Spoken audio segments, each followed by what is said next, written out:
Hi friends, ఎస్క్యూఎల్లో రెండవ పాఠానికి మీకు స్వాగతం. మొదటి పాఠంలో మనం అసలు ఎస్క్యూఎల్ అంటే ఏంటి, డేటాబేస్ అంటే ఏంటి, డేటాబేస్ మేనేజ్మెంట్ అంటే ఏంటి ఆ విధంగా తెలుసుకున్నామండి. దాంతోపాటుగా ఎస్క్యూఎల్లో ఉండే కమాండ్స్ ఏమేమి ఉంటాయి అంటే డిడిఎల్ కమాండ్స్, డిఎంఎల్ కమాండ్స్ ఏమి ఉంటాయి, అలాగే టీసీఎల్, డిసిఎల్, దాంతోపాటుగా డిక్యూఎల్ కమాండ్స్ ఏమి ఉంటాయి అంటే జస్ట్ ఒక ఇంటర్నల్గా ఒక అవుట్లైన్ అనేది మనం చూడడం జరిగింది. అయితే ఈ రోజులో క్లాస్లో భాగంగా అసలు డేటాబేస్ అంటే ఏంటి అనేది డేటాబేస్ అంటే ఏంటి, ఆ డేటాబేస్ ఎందుకు యూజ్ చేస్తారు, అలాగే డేటాబేస్ మేనేజ్మెంట్ సిస్టమ్ అంటే ఏంటి అవన్నీ గురించి చూద్దామండి. ఆల్రెడీ నిన్న క్లాస్లో ఒక లైట్గా ఒక ఇంట్రడక్షన్ ఇవ్వడం జరిగింది. సో ఈరోజు క్లాస్ దాని గురించి కొంచెం ఇంటర్నల్గా చెప్పే ప్రయత్నం చేస్తాను. ఓకే, అయితే ఇక్కడికి వచ్చేసరికి ఇక్కడ ఏంటంటే ఎస్క్యూఎల్, మనం ప్రెసెంట్ ఎస్క్యూఎల్ అనేది నేర్చుకోబోతున్నామండి. సో అసలు ఎస్క్యూఎల్ అంటే ఏంటంటే స్ట్రక్చర్డ్ క్యూరీ లాంగ్వేజ్ అనమాట. ఏంటంటే స్ట్రక్చర్డ్ క్యూరీ లాంగ్వేజ్, ఇది ఆల్రెడీ మనం చెప్పుకున్నాము. ఓకే, అయితే ఈ స్ట్రక్చర్డ్ క్యూరీ లాంగ్వేజ్ లేదా ఈ ఎస్క్యూఎల్ అనేది దేనికి యూజ్ చేస్తామంటే it is used to communicate with the Oracle database. Okay, it is used to communicate with the Oracle database. అయితే ఈ ఒరాకిల్ డేటాబేస్ ఏదైతే ఉందో అంటే ఏంటంటే క్లాస్లో నేను ఏం చెప్పాను అంటే ఎస్క్యూఎల్ అనేది డేటాబేస్తో మాట్లాడడానికి లేదా కమ్యూనికేట్ అవ్వడానికి లేదా మేనేజ్మెంట్ చేయడానికి మనం ఈ ఎస్క్యూఎల్ వాడడం జరుగుతుందని చెప్పడం జరిగింది. అయితే ఇంకొంచెం మనం బ్రీఫ్గా వెళ్తున్నాం కాబట్టి ఈ క్లాస్ మీకు క్లియర్గా ఇండికేషన్ ఇస్తున్నాను. సో ఈ ఒరాకిల్ డేటాబేస్ అనేది ఏదైతే ఉందో ఆ డేటాబేస్ని యూజ్ చేయడం కోసం ఈ ఎస్క్యూఎల్ లాంగ్వేజ్ అనేది వాడతారనమాట. అయితే ఈ డేటాబేస్ అంటే ఏంటి అంటే మనం నిన్న చెప్పుకున్న క్లాస్లో చెప్పుకున్న విధంగానే అక్కడ ఆర్ఆర్బి అప్లికేషన్ కావచ్చు లేదా ఆన్లైన్లో మనం ఫిల్ చేసినటువంటి ఏ అప్లికేషన్ అయినా కానివ్వండి. సో ఆ అప్లికేషన్లో ఫిల్ చేసినటువంటి డీటెయిల్స్ లేదా ఆ వాల్యూస్ ఏవైతే ఉన్నాయో మన తాలూకా నేము, ఫాదర్ నేము, మదర్ నేమ్, మన డేట్ ఆఫ్ బర్త్, అలాగే ఆధార్ కార్డ్ నెంబర్స్, సో ఇటువంటివి అన్నింటినీ కూడా ఏం చేస్తారంటే ఒక డేటాబేస్లో స్టోర్ చేయడం అనేది జరుగుతుంది అనమాట. ఓకే, సో ఒక ప్లేస్లో స్టోర్ చేయడం జరుగుతుంది. సో ఆ ప్లేస్ ఏదైతే ఉందో దాన్ని ఏమంటాం అంటే అది మీకు జనరల్గా అది ప్లేస్ అని చెప్పకూడదు, డేటాబేస్ అని చెప్పాలి. కాకపోతే మీకు జనరల్గా మీకు లైట్గా ఒక అవుట్లైన్గా అర్థం అవడం కోసం నేను ఒక ప్లేస్ అని చెప్పడం జరుగుతుంది ఇక్కడ. సో ఆ ప్లేస్ ఏదైతే ఉందో దాని పేరే డేటాబేస్ అని చెప్తారన్నమాట. ఓకే, ఆ డేటాబేస్ని మేనేజ్మెంట్ చేయడం కోసం వాడేదాన్ని ఏమంటారు అంటే డేటాబేస్ మేనేజ్మెంట్ సిస్టమ్ అంటారన్నమాట. ఓకే, అయితే ఈ డేటాబేస్లో డిఫరెంట్ డేటాబేస్లు ఉంటాయండి. సో ఫస్ట్ వన్ ఏంటంటే ఒరాకిల్, అలాగే second one MySQL, MS Access, FoxPro, DB2, file INC, అలా డిఫరెంట్. అలాగే నాట్ SQL, సో సంథింగ్ ఉంటాయండి. Okay, so different not SQL కూడా ఉంది, NoSQL కూడా ఉంది. సో NoSQL అంటే ఏంటంటే నాట్ ఓన్లీ SQL అని చెప్తారండి.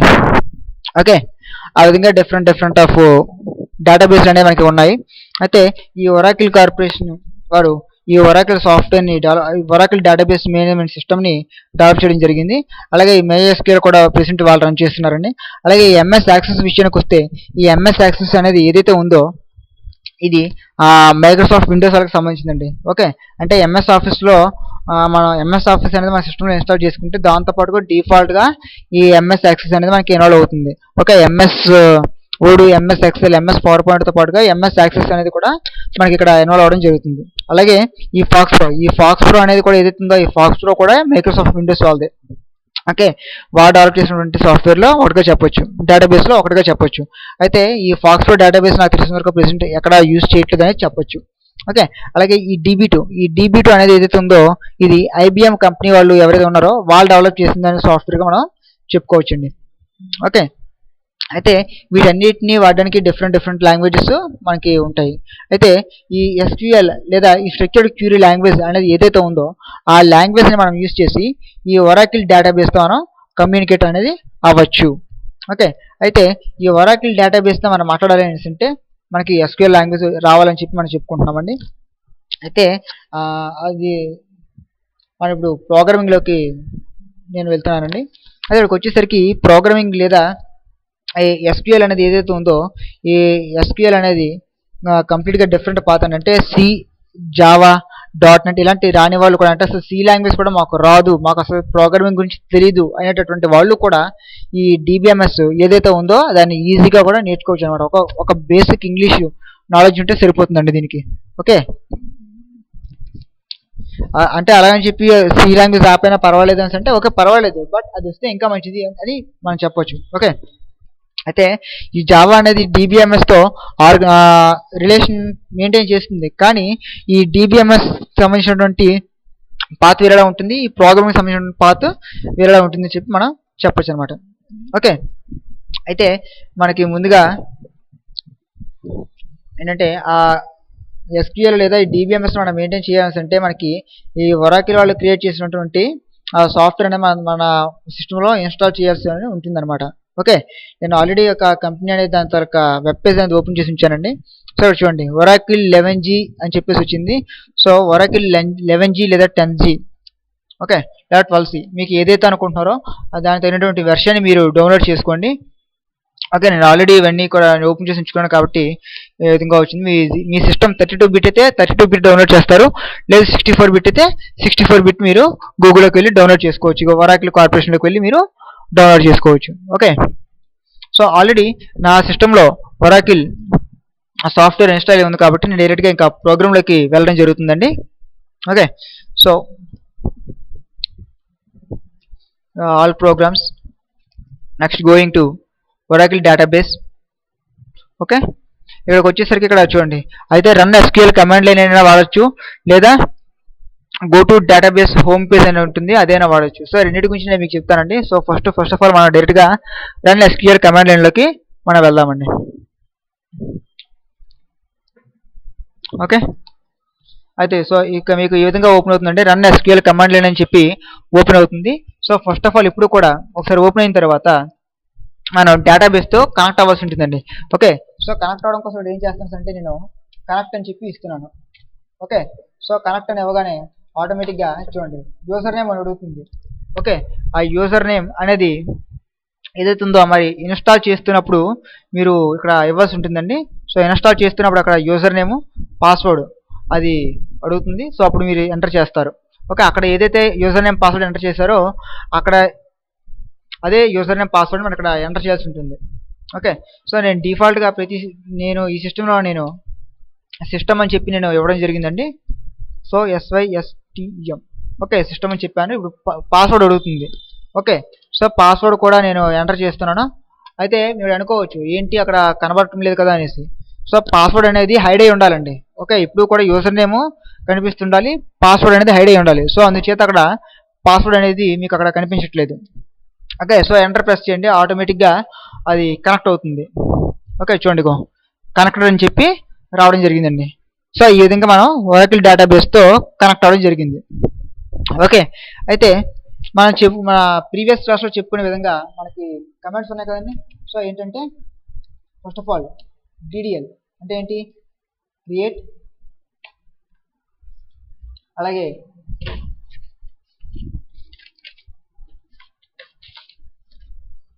Create, drop, alter, truncate. Okay, so వీటి ఒక్కొక్క దాని గురించి మనం చూసుకుంటూ వెళ్దామండి. నేను మీకు చెప్పేటప్పుడు ఈ క్రియేట్, డ్రాప్, ఆల్టర్, ట్రంకేట్ ఇలా కాకుండా so DDL, DML, DCL, so ఈ మూడు TCL వీటన్నిటి గురించి టచ్ చేసుకుంటూ వెళ్తానండి. ఓకే, అదే మనకు ఫస్ట్ కమెంట్ ఏముందండి, క్రియేట్. ఓకే, సో ఇక్కడ ఏంటంటే ఒక డేటా అంటే ఒక వెబ్ పేజ్ నుంచి లేదా ఒక HTML పేజ్ నుంచి లేదా ఒక ఆన్లైన్ అప్లికేషన్ నుంచి వచ్చిన వాల్యూస్ అనేది ఒక డేటాబేస్లో స్టోర్ అవ్వాలి. సో స్టోర్ అవ్వాలంటే ముందు అవన్నీ కూడా ఏ విధంగా స్టోర్ అవుతాయి అంటే ఒక టేబుల్ రూపంలో మనకి ఇక్కడ స్టోర్ అవ్వడం జరుగుతుంది అనమాట. ఓకే, సో కాబట్టి మనం అక్కడ ఏం చేస్తాం అంటే టేబుల్ని క్రియేట్ చేసుకోవాల్సి ఉంటుంది. ఓకే, సో క్రియేట్ దానికి ఒక కమాండ్ అనేది ఉంటుందండి, అదే నేను ఇక్కడ వాడడం జరుగుతుంది, క్రియేట్ టేబుల్. సో సారీ అండి, ఒకసారి నేను మీకు ఇంకొకసారి సింటాక్స్ చెప్పి నేను చెప్తే మంచిదని నాకు అనిపిస్తుంది. Okay, so create table name. చూడండి ఎక్కడ కూడా మీరు జాగ్రత్తగా చూసుకోవాల్సి ఉంటుంది. Create table name. నాకు వచ్చేసరికి trans open column column name 1 space data type బ్రాకెట్లోకి వచ్చేసరికి size comma column name 2 space data type బ్రాకెట్లోకి వచ్చేసరికి సైజ్. అలాగే next column name 3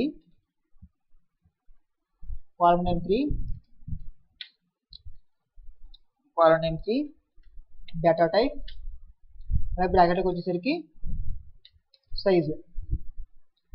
so last ఈ పెరాన్సిస్ క్లోజ్ చేస్తాను, అలాగే సెమీకోలన్ పెట్టాను.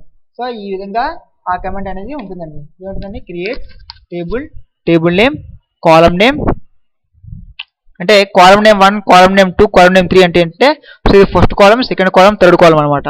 దాని తర్వాత డేటా టైప్ చెప్పాలి, అదేవిధంగా దానికి ఏ సైజ్ అనేది అందులో సైజ్ అనేది చెప్పాలి. సో సైజ్ విషయానికి వస్తే ఇక్కడ ఏంటంటే సో ఎన్ని క్యారెక్టర్స్ మనం అందులో ఎంటర్ చేయొచ్చు. ఫర్ ఎగ్జాంపుల్ ఇక్కడ 6 ఇచ్చాను అనుకోండి, ఆ 6 కన్నా ఎక్కువ క్యారెక్టర్స్ ఎంటర్ చేస్తే అది తీసుకోదు అనమాట. ఓకే, 6 కన్నా బిలో అది మీరు 1 చేస్తారా, 3 చేస్తారా, 4 చేస్తారా మీ ఇష్టం. బట్ 6 కన్నా బిలో చేయొచ్చు, లేదా 6కి ఈక్వల్గా చేయొచ్చు అనమాట. Okay, so less than or equal to 6 ఆ విధంగా మనం ఎంటర్ చేసుకోవచ్చు అనమాట. ఓకే, సో ఇది క్రియేట్ టేబుల్కి వచ్చేసరికి దీని తలక సింటాక్స్ అనమాట. Okay, create. ఓకేనండి, అయితే సో అదే కమాండ్ నేను ఇక్కడ యూజ్ చేయడం జరుగుతుంది. Create table for example student table నేను ఇక్కడ క్రియేట్ చేస్తున్నాను. Create table student parenthesis open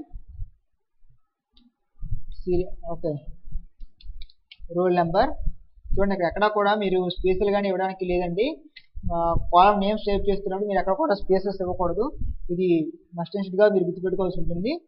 అంటే ఇక్కడికి వచ్చేసరికి మనం ఏదైతే ఉందో అక్కడ నెంబర్ డేటా టైప్ ఏది ఉందండి నెంబర్. సో అక్కడ సైజ్ 3 ఇస్తున్నాం, అంటే 3 కన్నా తక్కువగానే మనం ఎంటర్ చేయాల్సి ఉంటుంది. ఓకే, నెక్స్ట్ అలాగే student name S name that means student name space varchar 2. So ఇక్కడ varchar 2 అంటే ఏంటంటే అండ్ ఆ varchar 2 రెండు ఉంటాయండి. దాని గురించి నేను varchar అంటే ఏంటి, varchar 2 అంటే ఏంటి నేను మీకు నెక్స్ట్ క్లాస్లో రాబోయే క్లాసెస్లో నేను చెప్తాను. బట్ ఇక్కడికి వచ్చేసరికి varchar 2 అంటే ఏంటంటే ఇక్కడ ఏదైనా స్ట్రింగ్స్ కానీ మనం ఎంటర్ చేసినట్టయితే, అంటే ఏదైనా ఒక నేమ్స్ అంటే ఆల్ఫాబెట్స్ కానీ ఏమైనా ఎంటర్ చేసామనుకోండి, దాన్ని ఆల్ఫాబెటికల్గా మనం ఏదైనా ఎంటర్ చేయాలనుకోండి. ఫర్ ఎగ్జాంపుల్ ఎస్ నేమ్ అనేది ఎలా ఉంటుందండి, నెంబర్స్ రూపంలో ఉండదు. ఫర్ ఎగ్జాంపుల్ రాజేష్ కావచ్చు, రమేష్, కృష్ణ, మధు అటువంటివి కూడా ఆల్ఫాబెటికల్గా వచ్చేటట్టు ఉందన్నమాట. సో ఆల్రెడీ మీకు ప్రోగ్రామింగ్ తెలిసే ఉంటుంది అనుకుంటున్నాను. సో ఆ స్ట్రింగ్ ఏదైతే ఉందో ఆ ప్రోగ్రామింగ్ లాంగ్వేజెస్లో దాన్ని స్ట్రింగ్ అంటాము. ఇక్కడికి వచ్చేసరికి varchar అంటాం అనమాట. ఇది ఇప్పుడు మనం varchar 2 తీసుకుంటున్నాము. సో varchar 2కి చాలా డిఫరెన్స్ ఉంటుంది. అది ఏంటనేది నేను మీకు నెక్స్ట్ క్లాసెస్లో చెప్తాను. ఓకే, సైజ్ నేను ఒక 20 ఇస్తున్నాను కామా అలాగే మార్క్స్కి వచ్చేసరికి తర్వాత అలాగే నెంబర్ దీని సైజ్ వచ్చేసరికి 3 ఇచ్చాను. Okay, parenthesis close semicolon enter. చూడండి ఇక్కడ టేబుల్ అనేది క్రియేట్ అవ్వడం జరిగింది. ఓకే, సో మీకు ఇక్కడ కొంతమందికి డౌట్ వస్తుంది. చాలామంది నేను ఇక్కడ ఇన్స్టిట్యూట్లో క్లాసులు చెప్పేటప్పుడు చాలామంది అడుగుతున్నారు టేబుల్ క్రియేట్ అయింది అంటున్నారు, బట్ ఇంటర్నల్గా మేము చూడడానికి అవుతుందా అంటే, సో ఇంటర్నల్గా మనం చూడడానికి అయితే అవ్వదు, కానీ సో దాని తర్వాత డిస్క్రిప్షన్ అంటే మనం చూడొచ్చండి. ఎలా అంటే ఫర్ ఎగ్జాంపుల్ ఈ టేబుల్ తర్వాత డిస్క్రిప్షన్ చూడాలనుకోండి. సో DESC డెస్క్ అంటే ఇక్కడ డెస్క్ అంటే ఏంటంటే డిస్క్రిప్షన్ అన్నమాట. Okay, description. సో దానికి కూడా సింటాక్స్ ఉంటుందండి. So describe the table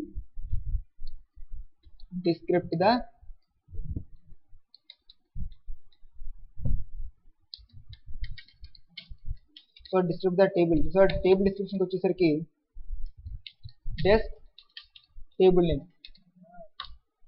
so ఇవన్నీ దాని తర్వాత కమాండ్ అనమాట. Okay, so desk student so semicolon.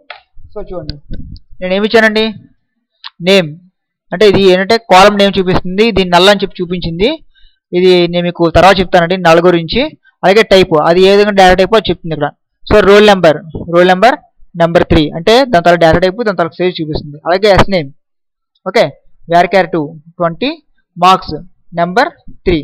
So ఈ విధంగా చూపించింది అనమాట. ఓకే, సో ఈ విధంగా మనం క్రియేట్ టేబుల్లో ఉన్నటువంటి ఈ విధంగా క్రియేట్ అనే కమాండ్ యూస్ చేసి క్రియేట్ టేబుల్ అనేటటువంటి కమాండ్ని యూస్ చేసి టేబుల్ అనేది క్రియేట్ చేయొచ్చు అనమాట. ఓకే, సో ఈరోజు క్లాస్లో టేబుల్ గురించి టేబుల్ ఎలా క్రియేట్ చేయాలో తెలుసుకున్నారు కదండి. సో రేపటి క్లాస్లో టేబుల్లో డేటా ఏ విధంగా ఇన్సర్ట్ చేయాలి, అందులో డేటా ఏ విధంగా రిట్రీవ్ చేయాలి, అటువంటి మనం రేపటి క్లాస్లో చూద్దామండి. ఓకే, ఈ వీడియో కనుక మీకు నచ్చినట్టయితే లైక్ చేయండి, షేర్ చేయండి, సబ్స్క్రైబ్ చేయండి. మరిన్ని వీడియోస్ నా దగ్గర నుంచి పొందడం కోసం సబ్స్క్రైబ్ చేయండి. అలాగే వెంటనే నేను చేసే ప్రతి వీడియో మీకు నోటిఫికేషన్ కింద మీరు పొందడం కోసం సబ్స్క్రైబ్ బటన్ పక్కనే ఉన్న బెల్ ఐకాన్ని హిట్ చేయండి. Okay, thank you friends, thank you for watching.